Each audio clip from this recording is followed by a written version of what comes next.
लग्नानंतर होईलच प्रेम या मालिकेच्या आजच्या एपिसोडमध्ये आपण पाहत असतो की नंदिनी ते फार रडत असते. तिला ह्या सगळ्या गोष्टीचा खूप त्रास होत असतो. अक्षरशः जीवाच्या गळ्यात पडून ती रडत असते. जीवा तिला शांत करण्याचं काम करत असतो. म्हणत असतो, नंदिनी तू अजिबात काळजी करू नको, मी आहे ना तुझ्यासोबत, काही होणार नाही, आपण सगळं दोघी मिळून हँडल करूया. आता नंदिनी सुद्धा थोडी शांत झालेली असते. त्यावर जीवा म्हणत असतो, नंदिनी तुझ्या एक गोष्ट लक्षात येते का, पण आज जे काही झालं त्याच्यावरनं एवढी गोष्ट पक्की झालेली आहे की विजय व स्वात्या आणि त्याचबरोबर रम्याचं आपल्यावर चांगलंच लक्ष आहे. ही रम्या तर हॉस्पिटलपर्यंत पोहोचली असं म्हटल्यानंतर इकडं नंदिनी म्हणत असते, आणि काव्याने बघितलं ना कसं रोखून मला विचारत होती, तेव्हा खरं तर सगळं क्षण त्यांच्या डोळ्यासमोर आलेलं असतं. काव्या म्हणत असते, नंदिनीताई हे काय आहे, मलासुद्धा ते पोट पाहायला ऑड वाटतंय गं, काय चाललं हे सगळं, तुझ्या रूममध्ये खोटं पोट काय करते. हा काव्याचा प्रश्न इथे दोघांनाही आठवत असतो.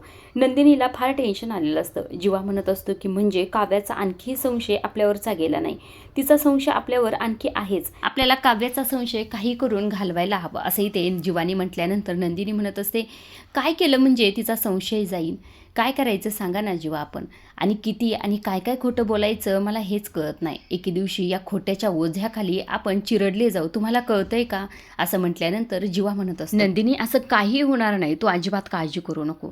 आज आपण दोघांनी मिळून कशा गोष्टी हँडल केल्या तशाच इथून पुढे सुद्धा करू, आणि ह्या खोट्याचा त्रास आपल्याला होणार नाही याची सुद्धा आपण काळजी घेऊया, तू नको काळजी करू, मी तुझ्यासोबत आहे ना. त्यावर नंदिनी म्हणत असते, जीवा खरंच माझ्यासोबत तुम्ही कायम असाल ना. त्यावर जीवा म्हणतो, का नसेल, मी कायम तुझ्यासोबत असेल, या जन्मी नाही तर पुढच्या 7 जन्मीसुद्धा मी तुझ्यासोबत असेल, आणि आपण दोघे सोबत असताना आपलं कुणीही बिघडू शकणार नाही असंही ते जीवाने म्हटल्यानंतर नंदीला धीर आलेला असतो. नंदिनी लगेच जीवाला मिठी मारत असते. आता इकडे दुसऱ्या बाजूला जे काही पार्थने केच काढलेलं असतं ते केच इथे काव्या हातात घेत असते, आणि ते पाहून तिला फार बरं वाटत असतं, कारण की पार्थने तिचं इतकं छान केच काढलेलं असतं, तिला ते फार आवडलेलं असतं. ती हातात घेत असते आणि त्याला निरखत असते, आणि तिला सर्व गोष्टी आठवत असतात. जेव्हा ती वडाच्या फेऱ्या मारत होती तेव्हा पार्थने कशाप्रकारे तिच्यासाठी ते केच काढलं होतं, तिला कशाप्रकारे भास होत होता की पार्थ तिच्यासोबत फेऱ्या मारत आहेत, ह्या सर्व गोष्टी तिला आठवत असतात, आणि त्या आठवल्यानंतर तेवढीच ती खुश होत असते.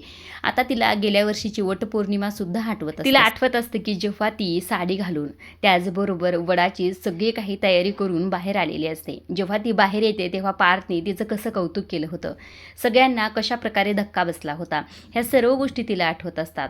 जेव्हा पार्थने तिच्यासोबत फेऱ्या मारल्या होत्या आणि वटपौर्णिमेचं उपवासाचं महत्त्व समजावून सांगितलं होतं, ह्या सर्व गोष्टी तिच्या डोळ्यासमोर असतात. तिला सगळ्या गोष्टी आठवत असतात आणि ती फार खुश होत असते.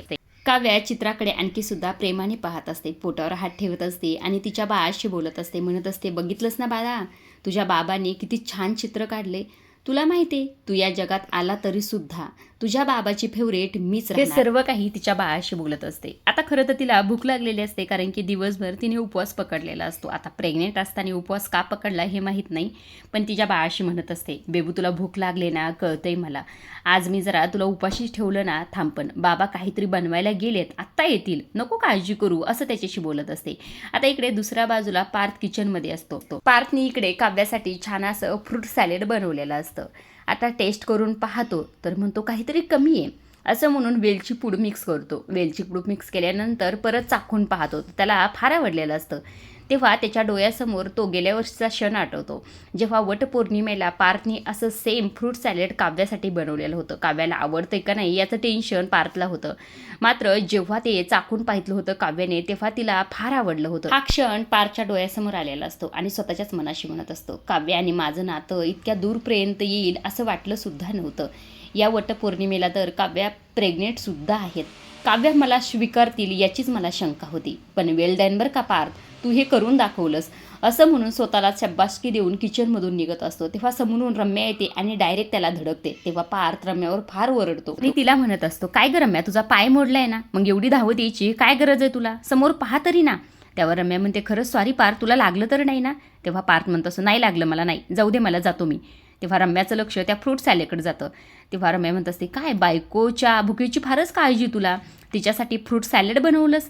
त्यावर पार्थ म्हणत असतो, काय आहे ना, माझ्या बायकोसाठी मी फ्रूट सॅलेड बनवलं, हो, कारण की माझ्या बायकोने माझ्यासाठी उपवास धरला ना, म्हणून. त्यावर रम्या म्हणते, मलासुद्धा फार भूक लागली, मी सुद्धा उपवास धरला आहे ना, मला देतो काय यातलं फ्रूट सॅलेड काही.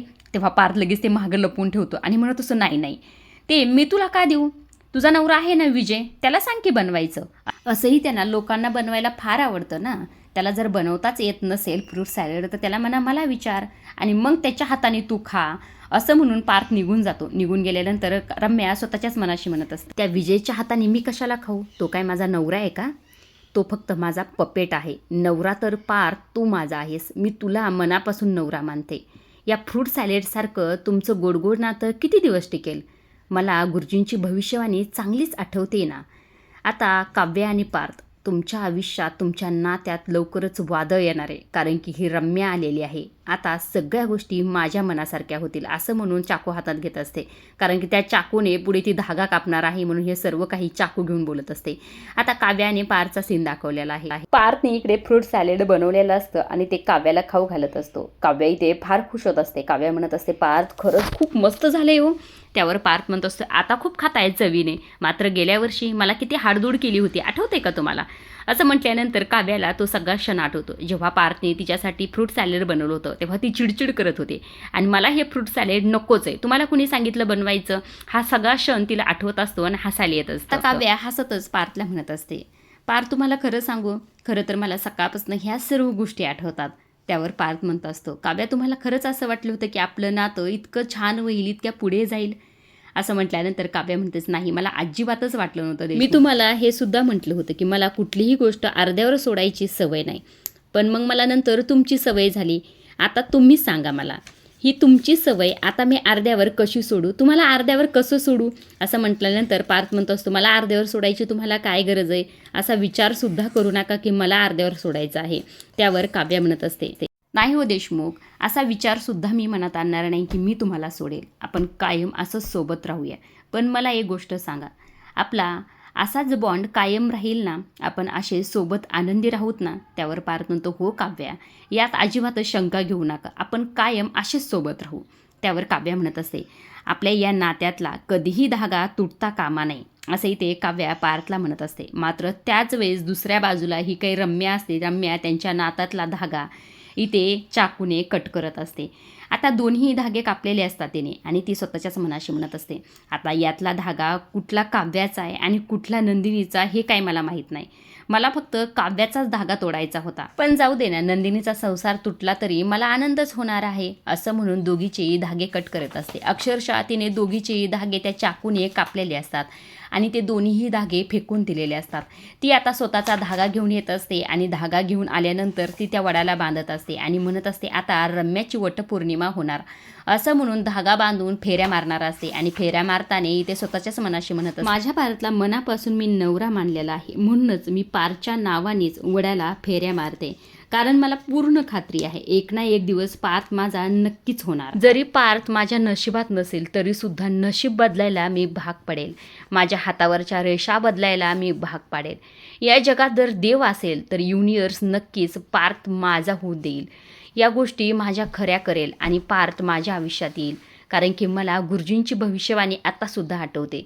गुरुजी म्हटले होते की त्यांना काव्याच्या हातात बाळ दिसतंय, पण तिचंच बाळ दिसतंय असं कुठं म्हटले ते? जर काव्याला बाळ झालंच नाही तर, आणि काव्याच्या बाळ न होण्यामुळे काव्या आणि पार्थमध्ये दुरावा आला तर, आणि त्यांचं नातं तुटलं तर, युनिवर्स ह्या सगळ्या गोष्टी अशाच होऊ दे, सगळ्या गोष्टी अशा जुळून येऊ दे, असंही ते रम्या ते धागा बांधताना म्हणत असते. आणि नेमकं त्याच वेळेस 11:11 झालेले असतात. म्हणजे काय, आता रम्याने जे काही बोललेलं आहे ते खरंच होते काय असं वाटतंय. जर काव्याचं बाळाला जर काही झालं तर मालिका बघायला काय इंटरेस्ट येणार आहे? खरंच ही कमेंट करून सांगा. तुम्हाला काय वाटतं, हे खरंच असं होईल का? आता इकडे दुसऱ्या बाजूला जी काही नंदिनी असते ती फार टेन्शनमध्ये असते आणि आणखीसुद्धा तिच्या मनातला तो विचार गेलेला नसतो. तितक्या तिकडनं जीवा आलेला असतो. त्यांनी छान असं नंदिनीसाठी ब्रेड आणि टोस्ट आणलेले असतात. नंदिनी म्हणत असते, हे काय तुम्ही आणलं आत्ता?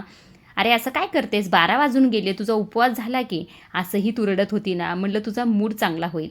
असं म्हटल्यानंतर आता नंदिनीसुद्धा खुश होते आणि नंदिनी म्हणत असतं, अरे वा, एवढं प्रेम तू चाललंय की माझ्यासाठी चहा आणि त्याचबरोबर ब्रेड बनवून घेऊन आलात?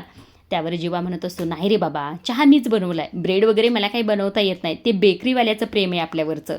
त्यावर नंदिनी म्हणते, हो हो गप्प बसा, तुला आठवतंय नंदिनी, गेल्या वर्षी माझं दुखत होतं, मी आजारी होतो, तेव्हा तू सुद्धा असंच माझ्यासाठी चहा आणि ब्रेड घेऊन आली होतीस. तेव्हा नंदिनीच्या डोळ्यासमोर तो क्षण आलेला असतो. आता नंदिनीच्या डोळ्यासमोर ते सगळं काही आल्यानंतर, तिला सगळ्या गोष्टी आठवल्यानंतर इकडनं नंदिनी जीवाला म्हणत असते, अरे बापरे, यासाठी तुम्ही माझ्यासाठी 1 कप चहा घेऊन आलात का? त्यावर जीवा म्हणतो, हो मग काय, आपल्याला सगळ्याच गोष्टी वाटून घ्यायच्या सवय, त्यामुळे चहासुद्धा वाटूनच घेऊया. असं म्हणून जीवा बशीमध्ये चहा टाकत असतो, नंदिनीला बशी देत असतो आणि स्वतः कप्पाने चहा पित असतो. तेव्हा नंदिनी फुरक्या मारत ते चहा पिते. तेव्हा जीवा मुद्दाम विचारत असतो, काय नंदिनी, चकाचक बाई, असं फुरक्या मारत कोण पितं? त्यावर नंदिनी म्हणत असते, ज्याचं मन साफ असतं ते असं फुरक्या मारत चहा पितं. असं म्हणून दोघे हसायला लागतात. तेव्हा नंदिनी म्हणत, बाय द वे, आपण प्रदक्षिणा घालताना ती कविता कधी केली, खूप छान होती. त्यावर जीवा म्हणतो, थँक्यू बरं का, पण आपल्या दोघावर, तुझ्या माझ्यावर आणि नात्यावर कविता करणं माझ्यासाठी खूप इझी गं, मी असं करू शकतो. त्यावर नंदिनी म्हणते, हो का, खरंच का, तू सांग फक्त कधी करायची. त्यावर नंदिनी म्हणते, मग चला आत्ताच करा. असं म्हटल्यानंतर जीवा म्हणत असतो, हो का, असं म्हणतेस का, बरं ठीक आहे, चल ऐक माझी कविता. असं म्हणून कविता म्हणायला सुरुवात करतो आणि म्हणत असतो, सगळ्या नात्यातून तरुण जाईल आपली होडी, सगळ्या वादळातून तरुण जाईल आपली जोडी. असं जीवाने म्हटल्यानंतर इकडे नंदिनी म्हणत असते, आणि हळूहळू वाढत जाईल जीवा नंदिनीतली गोडी. असं म्हटल्यानंतर जीवा म्हणतो, अरे वा, मस्तच की, क्या बात है, इसी बात पर चला टोस्ट आणि चहा पिऊया. असं म्हणून दोघी एकाच कपातून टोस्ट बुडून खात असतात. मागे छान बॅकग्राऊंडला लग्नानंतर होईलच प्रेम हे गाणं लागलेलं असतं. मात्र बाहेर इथे जोरजोरात पाऊस पडत असतो, जोरजोरात हवा सुटलेली असते. इकडे दुसऱ्या बाजूला सुद्धा काव्या पार्थला ते फ्रूट सॅलड खाऊ घालत असते, पार्थसुद्धा काव्याला खाऊ घालत असतो. दोघांचं छान असं खाणं पिणं सुरू असतं. तितक्यातच बाहेरून वादळाचा आवाज येतो. जणू काय काहीतरी अघटित घडणार आहे असं वातावरण झालेलं असतं. दोघेही बाहेर पाहत असतात, पण मात्र दोघे एकमेकांना खाऊ घालण्यात गुंतलेले असतात. मध्येच त्यांची जी काही ते फोटो असतो, पार्थने काढलेलं केच असतं, ते दाखवत असतात. जणू काय त्यांच्या दोघांवर काहीतरी संकट येणार आहे असंही ते सीन दाखवलेलं आहे. दुसऱ्या बाजूला जी काही आर्या असते, तिचा दुसऱ्या दिवशीचा सीन दाखवलेला आहे. आर्या टिफिन सर्व्हिसचा जो काही माणूस असतो त्याला चिडला म्हणत असते, तुमचा टिफिन कधी येणार आहे? त्यावर तो व्यक्ती म्हणतो, साऊ मॅडम, हो 5 मिनिटात येतो मी. त्यावर ती म्हणत असते, अहो एखादा माणूस भुकेने व्याकुळ झाल्यावर का त्याच्या 13व्याला तुमचा टिफिन येईल, असं चिडतच बोलत असते आणि फोन ठेवून दिलेला असतो. ती आता इथे चेअरवर बसते, तितक्यात नंदिनीचा कॉल आलेला असतो. तिने पाहितलेलं नसतो, तिला वाटत असतं की टिफिन सर्व्हिसवाल्याचंच असेल. ती चिडतच म्हणत असते, काय आता तुमचं? त्यावर नंदिनी म्हणते, अगं काय झालं आर्या, का चिडतेस एवढी? त्यावर आर्या म्हणत असते, माझ्या आयुष्यात चांगली टिफिन सर्व्हिसच नाही का? त्यावर नंदिनी म्हणत असते, म्हणजे तू आणखी जेवली नाहीस आर्या? अगं असं काय करतेस, गरोदर बाईनी इतक्या वेळ उपाशी राहू नये. त्यावर आर्या म्हणते, अगं आधीच मला भूक लागली आणि तुझं काय हे सर्व काही चाललंय, मी भुकेने व्याकुळ झाले आधीच तर. त्यावर जीवा म्हणते, हो आर्या शांत बस, आम्ही दोघे येऊ का तिकडे? त्यावर आर्या म्हणते, नको नको. आता तितक्यात तिचा टिफिनसुद्धा आलेला असतो. ती म्हणत असते, ऐका ना दोघं पण, माझा टिफिन आलाय, मी तुमच्याशी नंतर बोलू का? असं म्हणून फोन ठेवून देते. दुसऱ्या बाजूला काव्याचा अभ्यास सुरू असतो. तिच्या मोबाईलवर नोटिफिकेशन आलेलं असतं, त्यामुळे तिने मोबाईल हातात घेतला.